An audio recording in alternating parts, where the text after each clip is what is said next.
Hi everyone, my name is Matt. I'm the youth and family pastor at Cornerstone Church in Marshfield. I'm here today with your Cornerstone Connection, a daily devotional. So there's an old proverb in chapter 8, verses 35 and 36.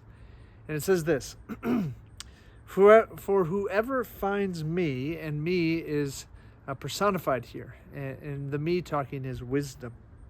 For whoever finds me or finds wisdom finds life and obtains favor from the Lord. But he who fails to find me injures himself. All who hate me love death. I start with that proverb today, not because we're in Proverbs chapter 8 today. We're actually in 1 Kings chapter 3. But I start there because of the story that we're going to dive into. As 1 Kings chapter 3 begins, we see Solomon, who has taken over the reign and the throne as king of Israel for his father David. And God meets him as he's worshiping at one of the high places. And he asks Solomon, what do you desire? What do you want?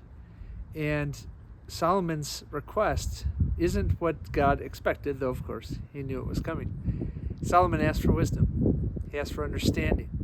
He asked that God would help him govern these people because it seemed so overwhelming to him. And God was so pleased with that request, and so he granted it quite quickly. And after granting that request in verses 1 through 15 of 1 Kings chapter 3, Solomon's given his first test. His first test to use this wisdom. And here's how the story goes. It says, Then 2 prostitutes came to the king, and they stood before him. The one woman said, "Oh, my lord, this woman and I live in the same house, and I gave birth to a child while she was in the house. Then on the 3rd day, after I gave birth, this woman also gave birth, and we were alone. There was no one else with us in the house. Only we 2 were in the house. And this woman's son died in the night because she lay on him. And she arose at midnight and took my son from beside me while your servant slept and laid him at her breast, and laid her dead son at my breast. When I rose in the morning to nurse my child, behold, he was dead. But when I looked at him closely in the morning, behold, he was not the child that I had borne." But the other woman said, "No, the living child is mine, and the dead child is yours." The first said, "No, the dead child is yours, and the living child is mine." Thus they spoke before the king. Verse 23. Then the king said, "The one says, 'This is my son that is alive, and your son is dead.' And the other says, 'No, but your son is dead, and my son is the living one.' And the king said, 'Bring me a sword.' So the sword was brought before the king, and the king said, 'Divide the living child in 2, and give half to the one and half to the other.' Then the woman whose son was alive said to the king, because her heart yearned for her son, 'O my lord, give her the living child, and by no means put him to death.' But the other said, 'He shall be neither mine nor yours. Divide him.' Then the king answered and said, 'Give the living child to the first woman, and by no means put him to death. She is his mother.' And all Israel heard of the judgment that the king had rendered, and they stood in awe of the king because they perceived that the wisdom of God was in him to do justice."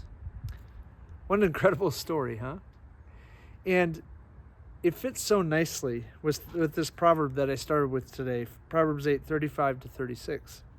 "For whoever finds me, that being wisdom, finds life and obtains favor from the Lord. But he who fails to find me injures himself, and all who hate me, that being wisdom, love death."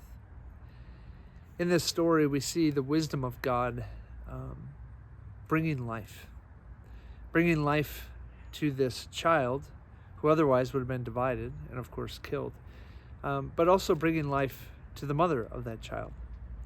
You see, had this child died before her eyes, it wouldn't just been the child's life that would have brought death to the child, but it would have been death to her as a mother.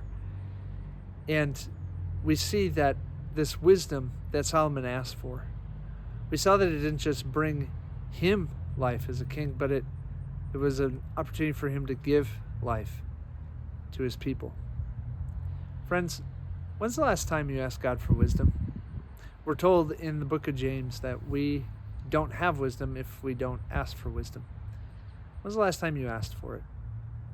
I've gotten into a routine on a daily basis, whether I'm at home or I'm at work or out and about in our world, in our neighborhoods, in our places where we shop, to just ask God for wisdom for each and every situation, because if I'm left to my own devices, I'm generally not going to do the wise thing. So friends, let's seek wisdom, and as we do, we'll experience life. And as we seek God's wisdom, we'll also be able to give life. Have a great day, friends. We'll see you next time on the Cornerstone Connection.